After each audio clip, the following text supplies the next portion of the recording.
This is the best moments of the Barbecue Central show in 10 minutes or less. Ever wish you could re-listen to your favorite interview or segment? Do you enjoy hearing older shows for the first time in years? Then the best moments of the Barbecue Central show in 10 minutes or less is just what you need. Thanks for listening and enjoy the show. Hello, everyone. John Solberg here. I am your host for the best moments of the Barbecue Central show in 10 minutes or less. And I got to tell you, this episode is being brought to you by The Butcher Shop, purveyors of highly sought after 100% Australian non-crossbred Wylarah 9 Plus briskets. And as always, they are going to be handpicked just for you. The Butcher Shop has been retailing the finest meats for the past 15 years. Every week, they're shipping out competition-quality meats to many of the biggest teams in the competition scene across the nation. Simply put, teams who use the Butcher Shop win, and they win often. Not a competitor, but still have an eye for the finer cuts? Great news! The Butcher Shop is shipping some of the finest prime, dry-aged, Australian Wagyu and Japanese Wagyu steaks to people just like you and me who aspire to be the kings and queens of their cul-de-sacs. The Butcher Shop always has Berkshire, Compart Duroc, Allegiance Duroc, and Prairie Fresh all-natural pork in stock, and again, it's always going to be handpicked just for you. Now, you might be saying, John, all this sounds great, but what about some exotic stuff? Well, rest easy knowing the Butcher Shop will get you your next elk steak or camel roast, and they will ship it out promptly. Yes, camel. So let's review. The best competition briskets? Check. The best pork selection? Check. Giving you a better overall option to cook at home? Check. So give the Butcher Shop a call today. 850-458-8782. That's 850-458-8782. Mention the Barbecue Central Show for 10% off your entire order each and every time. You can also interact with them on their Facebook page, facebook.com/thebutchershop. Shop is spelled S-H-O-P-P-E. The Butcher Shop, home of the 100% Australian non-crossbred Wylarah 9 Plus briskets. And here's what's going on in today's show. From June the 11th in 2013, Greg's going to catch up with the pitmaster of Truebud, Tim Grant, from the golden days of competition barbecue. So, you're really having quite an exceptional year compared to even the last couple seasons. Yeah, we've gotten very consistent, with our cooks, and it's just working out that way. We've been hitting the right tables, and judges are liking our food, and we kind of started off the year. We started off the year with 2 wins, and then got a 6th and an 8th, and ended up, I bought a new porch trailer, and Jamie got me a new Jambo, and ever since then, it's just been rock solid. And, I definitely, I think, the ease of pulling into a contest and really focusing on a cook, I think we've taken full advantage of that because, the last 8 cooks, we've got 5 first and 3 seconds. So, I'll take that any day. Yeah, no doubt about it. And I think, what is it, total now of 7 grand championships this year, 3 reserves in total. You've done, 13, 14 events in total? I've got 7 grands, 4 reserves, 2 6 and an 8th. Wow, so yeah. That's 13 contests. That's it's a pretty good win/reserve grand championship percentage, right? Yeah, that's not too bad. Actually, 14 contests, so 50%. So, who wouldn't take that, right? We're just, we're really thankful for that, and we're having a lot of fun, and it's fun, to win, but it's definitely making it for the year for us. So you had mentioned the trailer, you'd mentioned the new pit.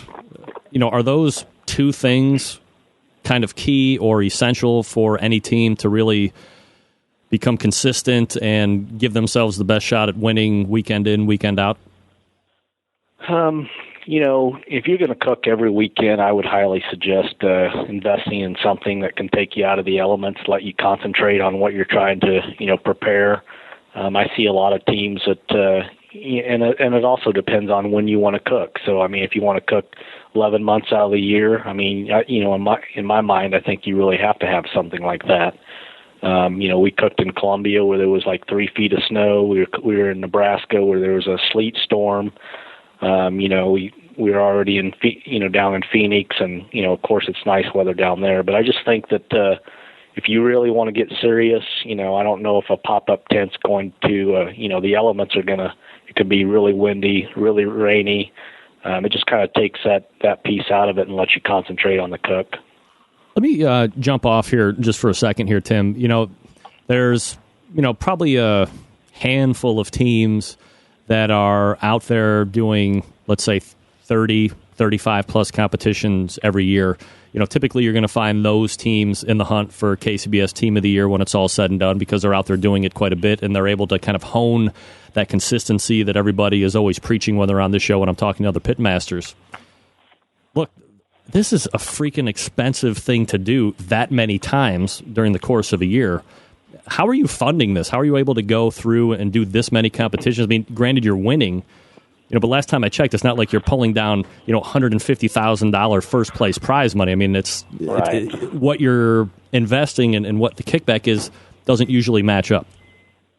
No, and definitely not. We're winning some good money every once in a while. You might hit some contests that's $3,000 or $4,000, but I think last time I was talking to you, I spent $8,000 in brisket. I spend money every which way I look when it comes to barbecue. So, you definitely, for me, it's a hobby. Whether you raise horses or you do something, it seems like every hobby is expensive.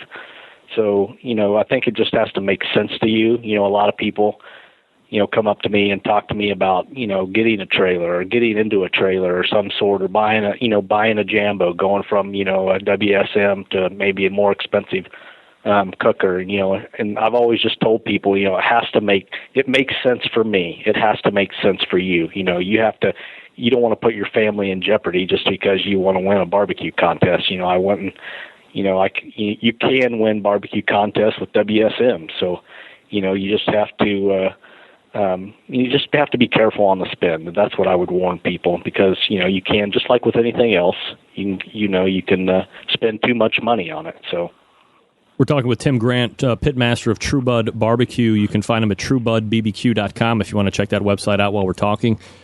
Tim, is there anything that KCBS could be doing or promoters putting on events that, might be able to kick up that prize money to at least afford a break even for some of these teams? There's lots of money out there. I think, I'm seeing events become sponsored by, casinos. I'll be going to one this weekend that the prize money is going to be like $35,000. So, I mean, I really see the larger contests, gaining momentum.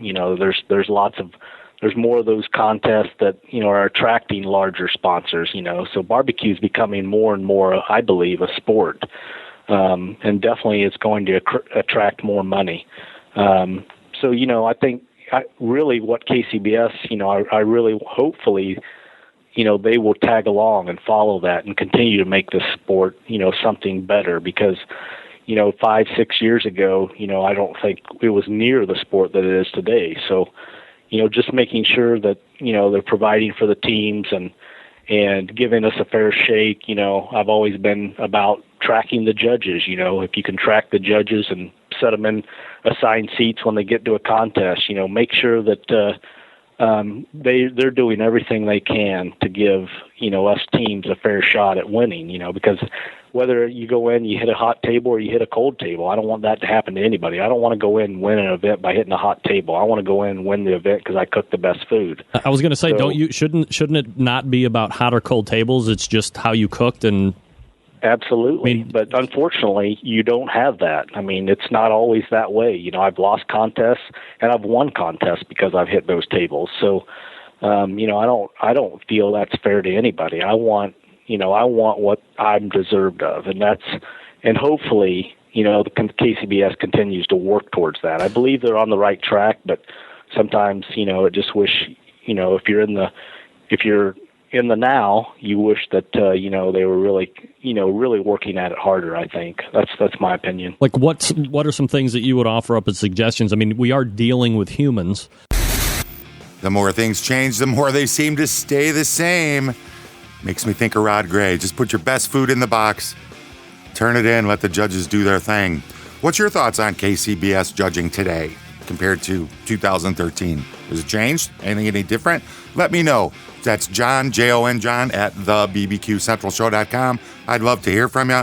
Head on over to thebbqcentralshow.com. Check out the rest of this show. Link in today's show notes will take you right there.